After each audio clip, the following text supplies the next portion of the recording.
नमस्कार, मैं सोनिया। स्वागत है आपका मेरे चैनल आई एम रियोना में। सक्सेसफुल होने का अर्थ सभी के लिए अलग अलग होता है। कोई अगर यूट्यूबर है तो वो ये समझेगा कि मेरे 1 मिलियन सब्सक्राइबर हो जाए, अच्छी खासी मंथली इनकम स्टार्ट हो जाए, फिर मैं कहा जाऊँगा सक्सेसफुल। मेरे लिए सक्सेसफुल होने की परिभाषा थोड़ी डिफरेंट है। जब आप कुछ नहीं हो, आपको कोई लोग नहीं जानते हैं, आपका वर्क तो वही होता है। पहले आपको आपकी रीच कम होती है, फिर रीच बढ़ जाती है। पर जब आप स्ट्रगल पीरियड में हो, तब जो व्यक्ति आपको सपोर्ट करते हैं, मतलब आपके जो सच्चे फ्रेंड हैं, जिनको आपकी सक्सेसफुल स्टेटस से कोई मतलब नहीं है, अगर ऐसे मित्र आपके पास अगर हैं तो आप कहे जाएंगे सक्सेसफुल। चढ़ते सूरज को तो सभी सलामी देते हैं, पर जब आप कुछ भी नहीं हो तब भी जो आपके साथ खड़े होते हैं, वही है आपके सच्चे मित्र, वही है आपकी सच्ची सफलता। तो ऐसे मित्रों के लिए मैंने एक छोटी सी थैंक्स गिविंग पार्टी रखी थी। कुछ मित्र उसमें इंक्लूड नहीं हो पाए, तो उनके लिए मैं ये वीडियो बना रही हूँ, क्योंकि उस हर एक व्यक्ति का मैं धन्यवाद करना चाहती हूँ जिन्होंने मेरा हमेशा से साथ दिया है। साथ में मैं बताऊँगी इस वीडियो में कि इस चैनल की शुरुआत किसने की है। तो देखते हैं आज का वीडियो।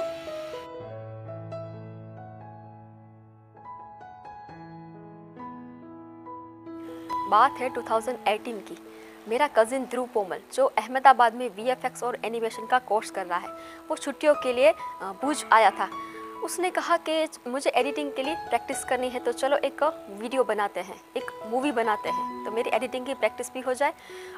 मैं राइटर थी, मैं लिखती थी, पर मुझे सपने में भी नहीं पता था कि मुझे मूवी बनाना आता है, या मैं कभी अपने आप खुद से एक मूवी बनाऊंगी, ये मैंने कभी सपने में भी नहीं सोचा था। तो चैनल बनाने का ख्याल तो अलग ही बात है। उसने कहा कि एक मूवी बनाते हैं, तो मैंने एक स्टोरी लिखी थी, जो आश्रय मूवी मैंने आपने देखी है मेरी, उस मूवी की स्टोरी मैंने ध्रुव को सुनाई। तो उसने कहा कि ये तो इमोशनल ड्रामा टाइप है, पहली मूवी हम बना रहे हैं तो कुछ ऐसा हट के बनाए कि लोगों के दिमाग पे छप जाए। हॉरर मूवी का बहुत ट्रेंड चल रहा है, तो तुम हॉरर मूवी बनाओ। तो मैं थोड़ी डरपोक टाइप की हूँ, तो मुझे खुद हॉरर मूवी देखने में थोड़ा डर लगता है। तो उसने कहा कि नहीं, हॉरर मूवी ही बनानी है। तो मैंने कहा मैंने तो ऐसी मूवी कोई लिखी नहीं। तो उसने कहा बस जस्ट सोचो, अभी हम लिख देते हैं। तो बस उसी समय मुझे याद है 5 मिनट में ये मूवी की स्टोरी मैंने लिख ली थी। मायावन मूवी जो है मेरी अब तक की सबसे सक्सेसफुल मूवी कही जाती है, मायावन। उसकी स्टोरी की बहुत ही ज़्यादा तारीफ़ होती है कि आपने ये स्टोरी लिखने की इंस्पिरेशन आपको कहाँ से आई। तो ये स्टोरी लिखने की इंस्पिरेशन मुझे 5 मिनट में आई, under the pressure of my cousin Dhruv, कि अभी स्टोरी लिखो तुम, हम अभी फाइनलाइज करते हैं। अब उस मूवी के लिए एक दूसरा आर्टिस्ट भी चाहिए था जो राज का किरदार प्ले करने वाला था। तो हमने सोचा कि अब तो हम ये पहली मूवी बना रहे हैं, किसी को हम बुलाएंगे, अगर क्या रिएक्शन होगा सामने वाला है, कोई हाँ कहेगा नहीं कहेगा। तो मुझे याद आया उस समय मैं ड्रामास बहुत करती, तो मेरे साथ एक ड्रामा आर्टिस्ट था शैलेश व्यास। तो उसको मैंने फ़ोन किया और उसको बुलाया हमारे घर पे। हम दोनों भाई बहन ने उसको स्टोरी सुनाई शैलेश को, ये देखो ये मैंने स्टोरी लिखी है, अगर तुमको करना है तो, क्योंकि ये एक ट्राई कर रहे हैं हमको पता नहीं है कि क्या होने वाला है लोगों का रिएक्शन, तो क्या तुमको ज्वाइन होना है। तो उसने तुरंत ही हाँ कह दी। ऐसा नहीं सोचा कि ये मूवी करने से मेरा क्या फ़ायदा होगा, उसने तुरंत ही हाँ कह दी। ना सिर्फ उसने मूवी में काम किया, बल्कि मूवी में छोटी बड़ी बहुत हेल्प भी की उसने। तो मतलब इतनी सक्सेसफुल हुई वो मूवी कि हमने कभी सोचा भी नहीं था। शैलेश व्यास के साथ हमने नेक्स्ट मूवी बनाई आश्रय। मायावन मूवी इतनी सक्सेसफुल हुई थी कि सभी लोग उसका नेक्स्ट पार्ट कब आएगा ये डिमांड करने लगे। को मेरा कज़िन जो है, जिसने मायावन की शूटिंग भी की थी और डायरेक्शन भी किया था, वो उस समय अहमदाबाद वापस चला गया था पढ़ने। तो हमने सोचा कि माया 2 डायरेक्शन कौन करेगा। तो हमारे जो ड्रामा के सर हैं, हम उनके ड्रामा ग्रुप्स में काम करते हैं, सुरेश बिजलानी जी, जिनको सूबी भी कहते हैं। तो हमने सूबी सर को कॉल किया कि सर ये मैंने माया 2 दूसरी स्टोरी लिखी है। स्टोरी लिखी थी मेरे कज़िन ने और उसका स्क्रीन प्ले लिखा था मैंने, तो सर ये आप डायरेक्ट कीजिए। तो उन्होंने भी किसी भी स्वार्थ के बिना तुरंत ही हाँ कह दी, और इस तरह बनी माया 2 मूवी। सूबी सर का एक ड्रामा ग्रुप है सूबी क्रिएशन, तो उसमें वो अलग अलग आर्टिस्ट को चांस देते हैं। नेपोटिज्म और पहचानवाद अगर हम बात करें तो सिर्फ मुंबई में नहीं है, सब जगह पे है। यहाँ आपकी कोई पहचान होगी तो ही आपको काम दिया जाता है, ये एक फैक्ट है। लोग कहते हैं कि आपके में बहुत टैलेंट है, पर वो टैलेंट पहचानता कौन है? टैलेंट पहचानने वाले बहुत कम लोग हैं। सूबी सर ऐसे व्यक्ति हैं जो नए नए आर्टिस्ट को चांस देते हैं। किसी पहचान लगा के इसको ये काम दिला तो ऐसे नहीं काम देते हैं। हमको इतने ड्रामा में काम दिया सूबी सर ने, सुरेश बिजलानी जी, तो उनको मैं स्पेशली धन्यवाद कहती हूँ। और एक हमारी कास्ट की एक मैगज़ीन आती है, मारू कंसारा सोनी की एक मैगज़ीन आती है। उस मैगज़ीन में सूबी सर ने मेरा एक आर्टिकल छपवाया कि ये लड़की वैसे प्रोफेशन से टीचर है पर अपनी हॉबी के कारण ये मूवी लाइन में चली गई है और मूवी में इतना वर्क कर रही है, सक्सेसफुल भी हो रही है। पूरा एक आर्टिकल छपवाया। माया 2 का डायरेक्शन भी उन्होंने किया, तो बहुत ही माया 2 भी माया 1 जितनी ही सक्सेसफुल हुई, तो उनके लिए सुरेश बिजलानी जी को मैं बहुत ही धन्यवाद करती हूँ। अब बात करते हैं मेरे चैनल के ये लुक की। ये जो लोगो आप देख रहे हैं स्टार्टिंग में, आई एम रियोना, और यहाँ ऊपर भी जो लोगो दिख रहा है आपको, आई एम रियोना, वो किसने बनाया है? ये लोगो बनाया है मेरे फ्रेंड दीपक माखीजा ने। दीपक के साथ मैंने काम किया था एक कार्निवल में। कार्निवल में हमने एक प्ले किया था, एक्ट था हमारा, कच्छ कार्निवल जो होता है। तो कच्छ कार्निवल भी ये सूबी सर ने ही डायरेक्ट किया था, वो हमारा एक्ट, और उनके ग्रुप में हमारा कच्छ में नंबर भी आ गया था। तो दीपक के साथ उस ग्रुप में काम किया और उसी समय मैंने ये सोच लिया था कि दीपक एक मॉडल है, एक्टर है, साथ में डिज़ाइनर भी है। तो मैंने सोचा कि ये मॉडल होते हुए भी ये कितने डाउन टू अर्थ हैं, तो इनके साथ मैं कभी फ्यूचर में काम करूँगी।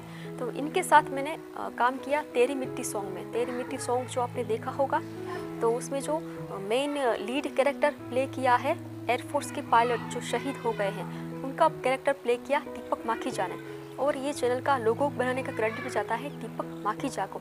तो इतना अच्छा काम करने के लिए और मुझे इतना सपोर्ट करने के लिए मैं धन्यवाद करती हूँ दीपक माखीजा का। साथ में आप देख सकते हैं कि ये तेरी मिट्टी सॉन्ग में जो दूसरे कलाकार हैं, ये आप फोटो देख रहे हैं, उसमें आप देख सकते हैं कि इन सब ने ये मेरे बहुत टाइम से फ्रेंड है। मोहिंजोदड़ो मूवी जो कच्छ में शूट हुई है, ऋतिक रोशन वाली जो मूवी थी मोहिंजोदड़ो मूवी, उसमें हम सब ने साथ काम किया है। तो ये सारे जो फ्रेंड हैं वो इतने ज़्यादा टैलेंटेड है, तो मैंने सोचा कि इन सबको एक उनके लिए वीडियो तो स्पेशली बनाना चाहिए। जो आप देख रहे हैं अभी फ़ोटो, ये है राहुल गिटारिस्ट हैं, गिटार सिखाते हैं बच्चों को, प्रोफेशनली गिटार बजाते भी हैं। मैंने इसके पास से गिटार सीखा भी है, ये ऐसे बहुत अच्छा गाते भी हैं। तो हम आशा करेंगे कि राहुल हमारे चैनल के लिए भी किसी दिन कोई गाने का लाइव शो या कुछ ऐसा रिकॉर्डेड सेशन रखेंगे। साथ में जो आप देख रहे हैं ये है मयूर राजकौर।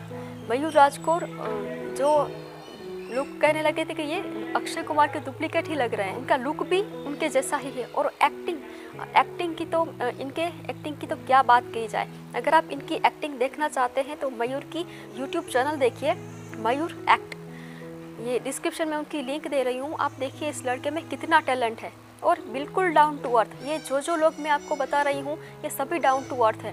अपने टैलेंट का उनको ज़रा भी घमंड नहीं है और घमंड वाले लोगों को मैं साथ काम करती ही नहीं हूँ। और जो आप देख रहे हैं जयेश आसर, इन्होंने भी मोहिंजोदड़ो मूवी में काम किया है। इनके अच्छे सीन भी आए हैं मोहिंजोदड़ो मूवी में। इन्होंने ऋतिक रोशन के साथ स्क्रीन शेयर की है।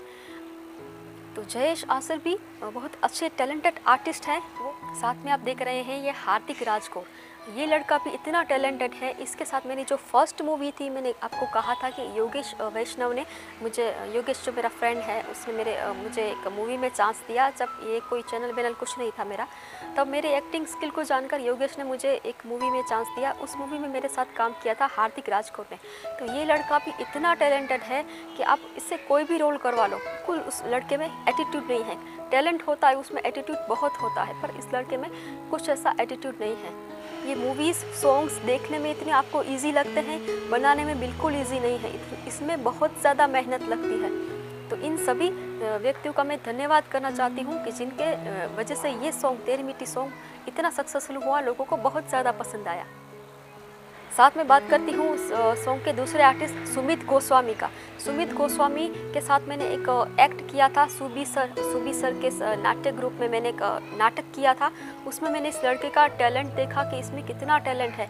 सुमित जॉब करते हैं पर अपनी हॉबी के लिए उन्होंने तुरंत ही हाँ कह दी कि मैं ये सॉन्ग में काम करूँगा। और जॉब में से भाग दौड़ कर भी वो लोकेशन पर पहुँच गए। उन्होंने तुरंत ही ये जो सीन दिए हैं बिल्कुल ही उसमें टाइम नहीं लगा है। एडजस्ट होने में थोड़ा टाइम लगता है, बाकी ये शूटिंग करना बहुत ही हार्ड है।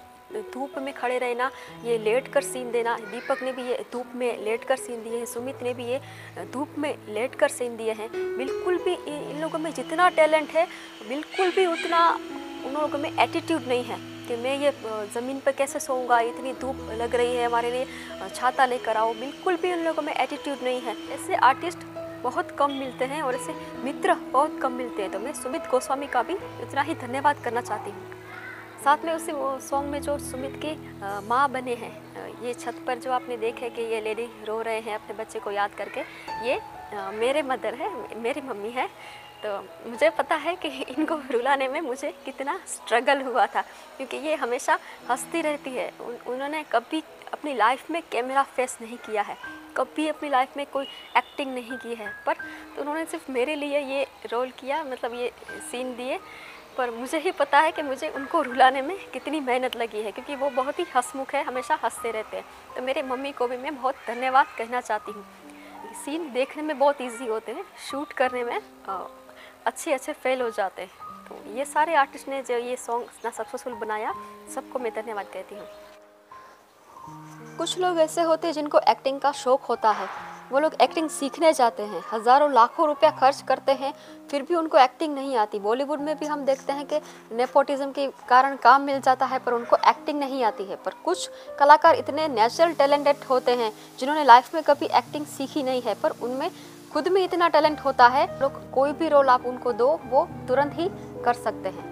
रितेश जोशी जो मेरे मूवी खुशबू में काम किया था, रितेश ऐसा ही एक कलाकार है, वो यहाँ से थोड़ी दूर एक विलेज है, वहाँ पे रहता है। इस मूवी के लिए वो स्पेशली अपनी जॉब पर छुट्टी रख कर आया था। रितेश ने हमारे साथ मोहनजोदड़ो मूवी में काम किया है, तब से हम एक दूसरे को जानते हैं। तो रितेश इतना टैलेंटेड कलाकार है, ये जॉब में से वो आया था तो उसने स्क्रिप्ट उसी टाइम पढ़ी और उसी टाइम उसने वन टेक में ये सारे सीन दिए हैं। अगर आपने मेरी मूवी नहीं देखी है खुशबू, तो देखिएगा कि बिना किसी एफर्ट डाले लोग एक्टिंग करते हैं, एफर्ट उनका दिख जाता है। ये इतना नेचुरल एक्टर है रितेश जोशी की, आपको पता ही नहीं चलेगा कि ये एक्टिंग कर रहा है। वन टेक में सारे सीन दिए हैं इसने, फिर भी उसमें थोड़ा सा भी घमंड नहीं है। वो जितना अच्छा कलाकार है उतना ही अच्छा दोस्त भी है।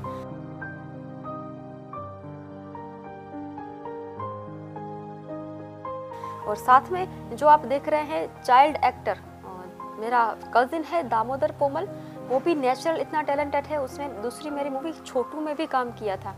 तो खुशबू और छोटू दोनों मूवी में उसने इतना प्रोफेशनलिज्म से काम किया है। ये बच्चे पहली बार कैमरा फेस कर रहे हैं, पर उनको ज़्यादा सीखने में टाइम नहीं लगा है। आज हम बड़ों को सिखाएं तो भी हम उनको समझाते समझाते टाइम निकल जाता है कि कैमरा कहाँ लगा है, आपको फ्रेम कहाँ लगी है, आपको कहाँ पे रहना है, कहाँ से बाहर नहीं जाना है, कौन सी मूवमेंट करनी है, कितने टाइम तक आपको स्टेडी रहना है, हिलना डुलना नहीं है। ये बच्चे तुरंत ही समझ गए थे कि फ्रेम क्या होती है। तो दामोदर भी इतना ही टैलेंटेड है। छोटू मूवी में भी उसने जब काम किया था तब चाय की होटल में काम करते, उसके एक सीन में उसके हाथ में गर्म चाय गिर गई थी, पर उसने वो सीन पूरा कंप्लीट किया। उसके बाद उसने बताया कि मेरे हाथ पे गर्म चाय गिर गई थी। उसने वो सीन बिगड़ने नहीं दिया। आज बड़े लोग भी इतना नाटक करते हैं कि ये धूप लग रही है, मुझे छाता चाहिए, मुझे ये खड़ा नहीं रहा जा रहा, मेरे लिए ये शरबत मंगाओ। ये बड़े लोगों के नखरे होते हैं, पर छोटे लोग इतने प्रोफेशनलिज्म, इतने समझदार होते हैं। वो चाय की शॉप में वहाँ पे मच्छर भी ज़्यादा थे, तो उसके पैरों पे मच्छर भी काट रहे थे, पर उसके सीन देते समय उसके फेस पर एक भी ऐसा एक्सप्रेशन भी चेंज नहीं हुआ कि मुझे कुछ प्रॉब्लम हो रही है। ये इतनी प्रोफेशनलिज्म ये इस लड़के में है। इस लड़के का फ्यूचर बहुत ही ब्राइट है। ये मेरा कजिन है इसलिए नहीं कह रही, पर प्रोफेशनलिज्म जो होना चाहिए किसी भी फील्ड में, एक्टिंग में तो सबसे ज़्यादा, तो वो दामोदर में बहुत ज़्यादा है। मैं प्राउड फील करती हूँ कि दामोदर मेरा कजिन है। साथ में मैं धन्यवाद करती हूँ मलय छत्राड़ा का, जिसने मेरी छोटू मूवी में काम किया था। मलय भी बहुत प्यारा बच्चा है, दामोदर का फ्रेंड ही है। मलय का भी ग्रास्पिंग पावर बहुत अच्छा है, वो सीन तुरंत ही समझ गया था, ज़्यादा देर ही नहीं लगी थी। तो मलय का भी मैं बहुत ज़्यादा धन्यवाद करती हूँ, उसके माता पिता का भी धन्यवाद करती हूँ। साथ में ये जो रहे राजवीर, दामोदर का फ्रेंड है। राजवीर भी बहुत प्यारा बच्चा है, उसने भी खुशबू मूवी में पहली बार कैमरा फेस किया था, पर आपको लगेगा ही नहीं कि ये लोग बच्चे पहली बार कैमरे के सामने एक्टिंग कर रहे हैं। इतने नेचुरल और इतने हंसमुख हैं ये बच्चे कि आप उनको साथ काम करते हुए आपको समय कब निकल जाए आपको पता ही ना चले। साथ में राजवीर ने खुशी मूवी में भी काम किया था। खुशी मूवी में भी राजवीर ने इतना ही अच्छा काम किया है। राजवीर के माता पिता मेहुल और हेतल बुद्धपट्टी, ये दोनों भी इतने फैमिलियर हैं, इतने सपोर्टिव हैं कि बच्चे काम करते हैं अगर मूवी में तो उनके पेरेंट्स बहुत डिमांडिंग होते हैं, पर ये लोग बिल्कुल भी डिमांडिंग नहीं थे, पूरा सपोर्ट किया है इन दोनों ने भी। तो मैं इन दोनों को भी थैंक यू कहना चाहती हूँ और राजवीर को भी थैंक यू कहना चाहती हूँ। अब बात करती हूँ मैं मेरी बहुत ही खास स्टूडेंट रुचि ठक्कर की, जिसके साथ मैंने काम किया था गर्व मूवी में। गर्व मूवी जो इंडिपेंडेंस डे के दिन रिलीज़ हुई थी, उसमें रुचि ठक्कर और उसका छोटा भाई शिवम ठक्कर दोनों ने मेरे साथ काम किया था। उस मूवी में मैंने भी एज ए लीड एक्टर काम किया था। तो ये दोनों बच्चे इतने प्यारे हैं। ये शूटिंग उनके ही घर पे हुई थी, तो उनके माता पिता भरत ठक्कर और जानवी ठक्कर भी इतने ही सपोर्टिव हैं। वे लोग हमेशा मुझे सपोर्ट करते हैं। रुचि के साथ मेरा बहुत प्यारा रिलेशन रहा है, बहुत सालों से हम जानते हैं एक दूसरे को और इतना प्यार वो देते हैं मेरे वीडियो को।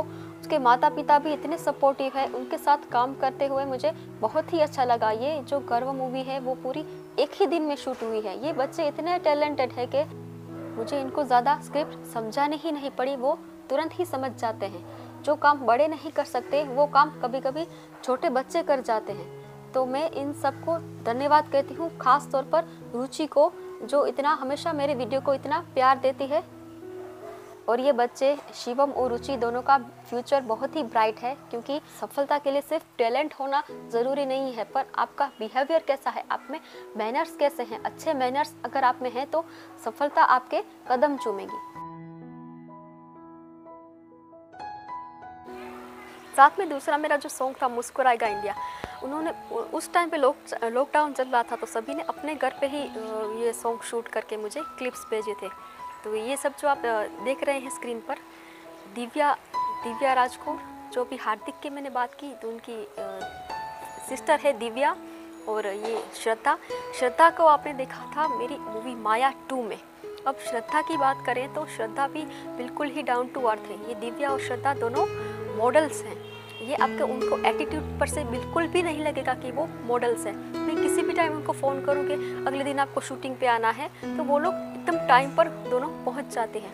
बिल्कुल भी ऐसे उन्होंने मित्रता रखी है। हमने मोहिंजोदड़ो मूवी में साथ में काम किया है, तो बहुत साल हो गए, पर उन्होंने मित्रता रखी है कि सोनिया कह रही है तो हमको जाना है। कुछ भी कभी उन लोगों ने मुझे एटीट्यूड नहीं दिखाया है। माया 2 की शूटिंग में सुबह से रात तक ये श्रद्धा ने जो काम किया है, मतलब जो वो पहाड़ पे से गिरने वाला सीन था, उसमें फिर ज़मीन पर लेटना था, पूरे मुंह पे खून लगाना था, तो वो जो मतलब कलर हमने लगाया, वो कलर सब लगा के लड़कियां बहुत ही अपने फेस को लेकर बहुत सेंसिटिव होती है। लड़के भी होते हैं पर लड़कियां ज़्यादा होती है कि मेरा फेस बिगड़ जाएगा, ये मेरे कपड़े बिगड़ जाएंगे। पर नहीं, उस लड़की ने जो मैंने मेकअप उसको लगा दिया, बिल्कुल उस चीज़ में कोऑपरेट किया, और वो सब मेकअप वेकअप लगाकर ज़मीन पर उसको गिरना था, लेटना था, धूल मिट्टी सब उसके मुंह पे लग गई थी, उसके कपड़ों पे लग गई थी। उस टाइम पे उस लड़की ने जो सीन दिए, एक भी उसके चेहरे पर ऐसा भाव नहीं आया कि मैं परेशान हो रही हूँ या मुझे ये नहीं करना है या कुछ एटीट्यूड दिखाए, कुछ भी नहीं। इतनी डाउन टू अर्थ और प्यारी लड़कियाँ हैं ये दोनों। तो मैं दिव्या और श्रद्धा दोनों को ही धन्यवाद करना चाहती हूँ। मुस्कुराएगा इंडिया सॉन्ग में जो दूसरे आर्टिस्ट ने काम किया है, उनमें से एक है पूनम ठक्कर। पूनम बेन के साथ मैंने बहुत से ड्रामा किए हैं, स्टेज शेयर किया है, और एक बहुत ही प्यारा बॉन्डिंग है मेरे और पूनम बेन के बीच में। तो मेरे नाट्य ग्रुप के ऊपर मैं एक अलग वीडियो बना दूंगी। तो इस वीडियो में मैं सिर्फ धन्यवाद करती हूँ पूनम बेन का। अब बात करती हूँ मैं इस मुस्कुराएगा इंडिया सॉन्ग में काम करने वाले दूसरे आर्टिस्ट की, कश्यप परमार। कश्यप के साथ मैंने कुछ ड्रामास भी किए हैं और मूवीज़ में भी काम किया है, और उन्होंने मेरा एक दूसरा एपिसोड भी किया है, भारत ये रहना चाहिए, एक सीरीज़ का एक एपिसोड भी किया है जो बहुत जल्द एपिसोड रिलीज़ होने वाला है। तो कश्यप परमार को भी मैं धन्यवाद करती हूँ। और अगर बात करूँ कि ये मुस्कुराएगा इंडिया सॉन्ग जिसका कॉन्सेप्ट था कि हम कच्छ के आर्टिस्ट साथ मिलकर कोरोना वॉरियर्स को ट्रिब्यूट दें। ये कॉन्सेप्ट मेरा नहीं था, ये कॉन्सेप्ट था मेरे मित्र अमर कुबावत का। अमर के साथ मैंने बहुत सारे ड्रामास में काम किया है। सुबी सर के ग्रुप में ही थे अमर कुबावत। वो अभी अहमदाबाद में प्रोफेशनल ड्रामा आर्टिस्ट के तौर पर काम कर रहे हैं। बड़े बड़े स्टेज शो किए हैं उन्होंने। उस लड़के में जितना टैलेंट है, वो टैलेंट अगर मैं आपको बताने गई तो ये रात हो जाएगी, पर उसका टैलेंट में बताना मेरे लिए पॉसिबल नहीं है। वो मिमिक्री आर्टिस्ट भी है और किसी भी टाइप के रोल हो, फनी हो, सैड हो, वो लड़का मतलब उसके जितना टैलेंट मैंने ये कच्छ में कहीं और नहीं देखा है। तो ऐसा इतना टैलेंटेड व्यक्ति मेरा मित्र है, ये सोच के भी मुझे प्राउड होता है। जितना टैलेंटेड वो लड़का है उतना ही डाउन टू अर्थ है, बिल्कुल भी उसमें घमंड नहीं है। आज किसी में थोड़ा से भी टैलेंट हो, किसी को थोड़ा से भी चांस मिल गए हो, स्टेज शो किए हो, लोग तारीफ़ करते हो, वो उस व्यक्ति के मतलब एक अलग ही दुनिया में होता है, उसके पैर ज़मीन पर नहीं होते। इतना टैलेंट होने के बावजूद ये अमर में मुझे आज तक बिल्कुल भी 1% भी घमंड नहीं दिखा है। तो ये अमर के लिए तो मैं जितना बोलूँ उतना कम है, और मैं आशा रखती हूँ कि मैं आगे उसके साथ काम भी करूँ। तो ये सब जो आर्टिस्ट थे मेरे, सबको मैं धन्यवाद करती हूँ। और अमर ने और सुबी सर ने एक वीडियो क्लिप बना के भेजी है मेरे लिए, तो वो भी मैं चला रही हूँ, तो वो भी आप देख लीजिए। नमस्कार, मैं हूँ एक मिनट। आप लोगों ने हमारे चैनल को सब्सक्राइब किया या नहीं? तो सबसे पहले हमारे चैनल को सब्सक्राइब कीजिए, क्योंकि जब तक आप सब्सक्राइब नहीं करोगे तब तक हमारे नए वीडियो का आपको नोटिफिकेशन नहीं मिलेगा। तो मैं हूँ अमर कुबावत। मैंने और सोनिया ने काफ़ी सारे नाटक में काम किया है, उसके साथ साथ एक कवर सॉन्ग में भी काम किया जिसका नाम है फिर मुस्कुरा गया इंडिया। और आप लोगों ने हमारे चैनल को इतना पसंद किया, इसलिए दिल से थैंक यू। बस ऐसे ही प्यार देते रहे। नमस्कार दोस्तों, मेरा नाम सुरेश बिजलानी है। मुझे सुबी के नाम से जाना जाता है। वैसे तो मैं ड्रामा और फिल्मों से बहुत सालों से जुड़ा हूँ। स्टेज ड्रामा बहुत किए, स्ट्रीट प्ले किए, स्कूल से लेके कॉलेज तक, और फिर बाद में प्रोफेशनली भी मैं ड्रामा से जुड़ा हुआ हूँ। ड्रामा का मेरा खुद का ग्रुप है, सुबी ग्रुप, तो उसमें भी हम उसके ज़रिए भी हम ड्रामा करते हैं। अभी शॉर्ट फिल्मों का जो दौर चल रहा है, तो उसमें हम शॉर्ट फिल्में भी बना रहे हैं। भुज की एक हमारी आर्टिस्ट है सोनिया पोमल, यह और हमारे साथ भी काम करती है कई ड्रामा में या शॉर्ट फिल्मों में। और वो खुद भी एक प्रोड्यूसर है, डायरेक्टर है, राइटर है, और अपना यूट्यूब चैनल चलाती है रियोना। तो उसमें भी हमको कई बार काम करने का मौका मिलता है। जैसे उसने एक शॉर्ट फिल्म बनाई थी माया 2, जिसकी राइटिंग भी उसने की थी और एक्टिंग भी की थी। उसका डायरेक्शन मैंने किया था, तो बहुत अच्छी फिल्म बनी थी। सोशल मैसेज जिसको बोला जाता है, वो भी अच्छे तरीके से शॉर्ट फिल्म के माध्यम से वो देती है। हमारा उनसे बहुत सालों से नाता है, और वो वैसे तो हमारी बेटी जैसी है और अच्छा काम करती है। हमारी शुभकामना है रियोना यूट्यूब चैनल को और सोनिया को कि बहुत आगे बढ़े। Wish you all the best. Thank you. मेरी चैनल शुरू करने का क्रेडिट तो ध्रुव को जाता ही है। साथ में थोड़े दिन पहले आपने जो मेरी मूवी देखी थी देवा श्री गणेशा, उसमें ये जो स्पेशल इफ़ेक्ट रखी थी क्लाइमैक्स सीन में, ये इफ़ेक्ट ध्रुव ने बनाई है। ये इफ़ेक्ट देखने में 5 सेकंड की लगती है, पर 5 सेकंड की इफ़ेक्ट बनाने में ध्रुव को 4 या 5 आवर लगे थे। तो ध्रुव ने ओवरनाइट जग कर ये इफ़ेक्ट बनाई थी, और मूवी में वो इस सीन के वजह से 4 चांद लग गए। तो ध्रुव को मैं इसलिए भी धन्यवाद करती हूँ।